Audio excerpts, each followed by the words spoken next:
Hey fellow backyard boyers, Nick here. Today we're going to be building another knife out of a bandsaw blade. Now in the video where I built this knife, I got a lot of comments and suggestions of people saying that I should do a similar build with less power tools and asking if you could use the saw blade as is without having to anneal and retemper it. So today we're going to be building this knife. We're going to be doing this with no power tools, and we're using the existing heat treatment on the saw blade, so there will be no additional heat treatment required. We're also going to be doing a nice handle wrap so that we don't have to drill out the handle for scales. So let's get started.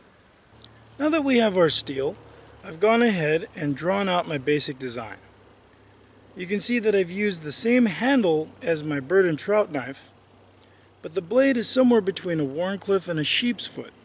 Now if you take a look at this bandsaw blade real quick, you can see that the edge is hardened for about 1/4 of an inch. And this is really all you have to work with when you're making your edge. Now I'm cutting the knife blank out of the steel using a pair of tin snips. You could also use a hacksaw for this. The tin snips will go easily through the soft back of the blade, but it'll have a harder time along the edge, and really I'm just sort of breaking off the saw teeth as I go. Once you've got everything refined, you can use a file or something similar to smooth out the back of the blade, though for any edge work you're going to need to use some sort of grindstone, whether it be a whetstone or a carborundum stone or diamond stones. And I'm just going to use that to refine my edges. And then I'm going to take this on the diamond stones and sharpen the cutting edge. Now here's the knife all finished up and ready for a handle wrap. Now even though this is a small knife and thin steel, it still took me over an hour of filing and grinding to get this thing to shape and to sharpen it. Now this little neck knife that I made out of the scrap, this took me about 5 minutes to do on a $5 grinder I picked up at a garage sale. So that's just something to keep in mind if you're trying to decide whether to work with just hand tools or to get some power tools. But if you can't have power tools, you can still get this done. It's just going to take a lot longer. Now we're going to wrap the handle in paracord. You can see I already wrapped the handle of the neck knife.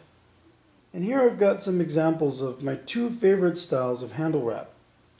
Up on top is a Tonto that I wrapped, and it has a diamond wrap, which requires 2 working ends, and it's very similar to the style of wrap found on Japanese swords.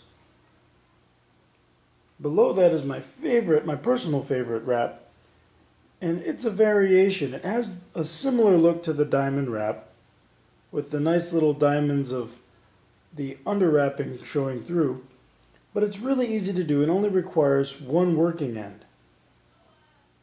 To keep things clean and neat, I'm putting a Turk's head knot at the top and bottom.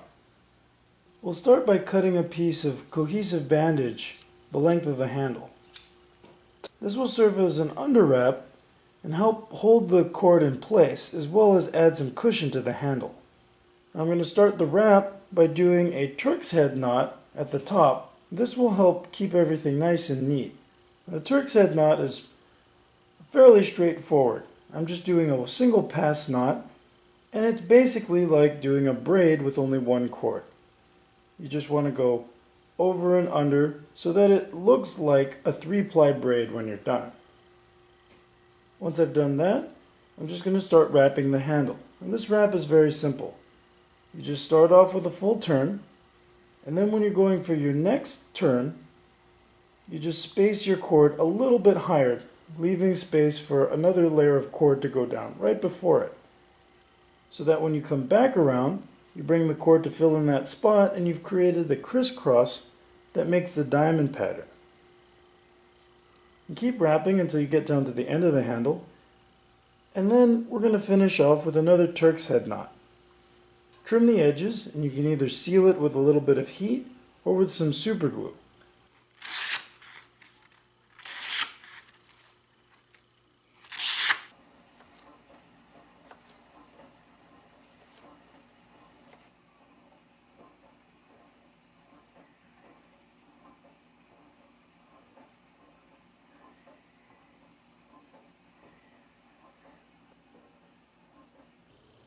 Here's the knife all finished up.